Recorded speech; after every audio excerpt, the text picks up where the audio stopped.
الحمد لله رب العالمين وعاقبة المتقين والصلاة والسلام على أشرف الأنبياء والمرسلين. أما بعد فأعوذ بالله من الشيطان الرجيم. بسم الله الرحمن الرحيم. ولحم طير مما يشتهون. صدق الله العظيم. عزتمند الله پاک دې دوی ذات دی، الله پاک دې غیرتي دي، بادشاهانو بادشاه دی، شهنشاه دی، وراء الورا دی، زبردست طاقتونو قوتونو والا بادشاه دی.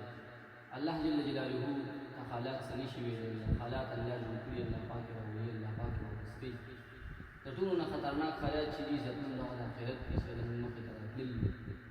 ام سلمان رضی الله فرمایي چې عایشه انها ته چې د آخرت پیټې چې دي راځي چې داسې سرونه مسکوت ځکه چې هغه ډېر خطرناک حالات دي. حدیث پاک کې راځي رسول الله مبارک فرمایي صلی الله علیه وسلم جنت چې دی دا ټول خوشبودار دی او جهنم چې دی دا ټول بدبودار دی. د جنت باره کې الله فرمایي ولحم طير مما يشتهون. هلته به د مارغانو غوښې چې ستاسو بوزړه کېږي، وحور عین غټو سترګو والا حورې وي، داسې حورې به وي چې دوه پمسې د اسمان نه راښکته کړي وي دا ټوله دنیا به خوشبوداره شي، او چې تریخ سمندر ته لاړې توکي به خوږې شي، او چې مړي سره خبرې وکړي به راژوندې شي، او که آن چې لهرای روپټې د خپل یو جله پورې داسې ورکړي خپلې روپټې په ټوله دنیا کې به خوشبو خوړی کړي بیا به نه ختم. موږ تاسو خوشبويي وموږو څه وخته پورې بیا ختم شي، او به داسې خوشبويي چې هغه به همیشه لپاره داسې خوشبويي.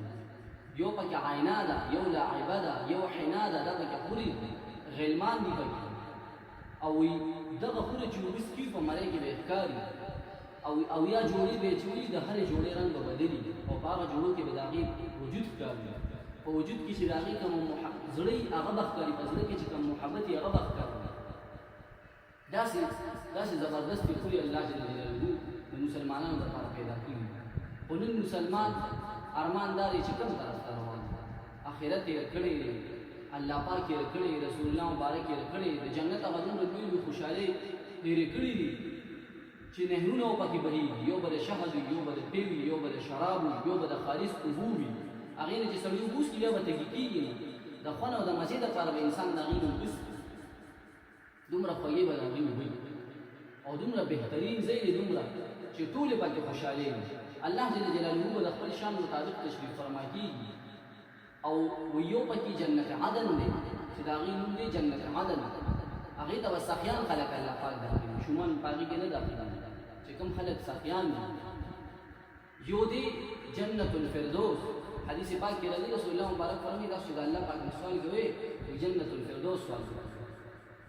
اللهم انا نسألك الجنة الفردوس ونعوذ بك من النار. دا الله پاک نه جهنم نه پناه غواړي او د جنت سوال کوي، د جنت الفردوس سوال کوي، ځکه په ټولو کې د ټولو نه بهترین جنت دا جنت الفردوس دی. وی د دې نه نور جنتونو ته لارې تللي دي، نهرونه تللي دي، دی هغه د الله جل جلاله د عرش ته لاندې به دا جنت، او دا به ډېر زیات ښایسته او منور او بهترین وي، ډېر زیات ښکلي وي. نو چې موږ تاسو د الله پاک نه غواړو چې جنت غواړو، بیا الله فرمایي وحور عین کامثال اللؤلؤ المکنون، او په شان د ملغلرو خورې وي، داسې خورې وي چې د کافورو نه، د عنبرو نه، د مشکو نه او د زعفرانو نه به دا جوړې وي، او دا به داسې ښکلي، داسې وجودونو دوب د ویښتان وي چې شاته به ورپسې نورو حورو راغستې، او عینات د ټولو نه پکې ښکلې چې دا عینا ده چې غټو سترګو بهترینه خوله پکې دا پکې د ټولو نه بهترین او مزېدار او ښکلې خوله، او دا به هر چا د الله پاک ورقین وي. کوم چې د دین محنت کوونکي خلک وي، د دین محنت کوي، د الله جل جلاله د دین اشاعت کوي، الله جل جلاله به هغې ته جنت الفردوس ورکوي، عینا به ورته ورکوي. نو الله جل جلاله دا جنت چې دی دا د مسلمان لپاره جوړ کړی، او دا جهنم چې دی دا الله جل جلاله د کافر لپاره جوړ کړی. او دوه قسمه خلک به جهنم ته ځي، یو چې الله پاک ډېر زیات صبر کوي دا خلک به جهنم ته ځي، او دویم قسم خلک به هغه جهنم ته ځي چې شرک یې کړي وي. نور چې چا لا اله الا الله دخل الجنه، چا چې لا اله الا الله ویلې ضرور به جنت کې داخلي. بیا الله فرمایي جزاء بما كانوا يعملون، او دا به ستاسو د عملونو بدله وي، ځکه ایمان او عمل سره به ژوند جوړېږي، مال او ملک سره به نه جوړېږي، نه به د ملکونو والو نه جوړېږي. مشکات شریف روایت دی په اسمان کې دوه دروازې دي، په یو دروازې د انسان عمل خېږي، په بله دروازه باندې فیصله راکوزېږي. نو چې انسانان ښه عملونه وکړي مسلمانان، نو هغه به راوخېږي. نو چې کله واپس فیصله راځي نو ټولې فیصله راځي، بهترینې فیصله راځي. چې کله الله پاک خفه وي نو بیا به خرابې فیصلې به الله طرف نه راځي. نو چې موږ او تاسو د جنت اعمال الله جل جلاله موږ او تاسو ته څومره اسان کړي. لکه حدیث پاک کې راځي وایي دوه منځونه چې څوک جمع سره کوي صلوا البردین دخل الجنه، وایي چې څوک دوه یخ منځونه کوي الله به په جنت کې داخل کړي، یو د سحر او یو د مازدیګر لمونځ. نو چې الله جل جلاله موږ او تاسو جنتونه غواړو او بالخصوص جنت الفردوس والله الله پاک نو الله جل جلاله ډیر کریم او سخی ذات دی. الله جل جلاله د ټول نه زیات چې خوشاليږي په توبې باندې خوشاليږي.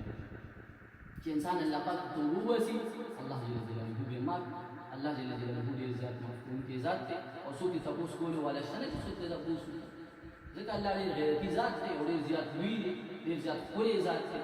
نو چې موږ تاسو د الله پاک نه الله پاک توبه وباسو او الله پاک نه معفو او الله پاک موږ معاف او چې موږ تاسو توبه وباسله نو داسې به پاک شو لکه چې انسان امور نه کوس پیدا شي.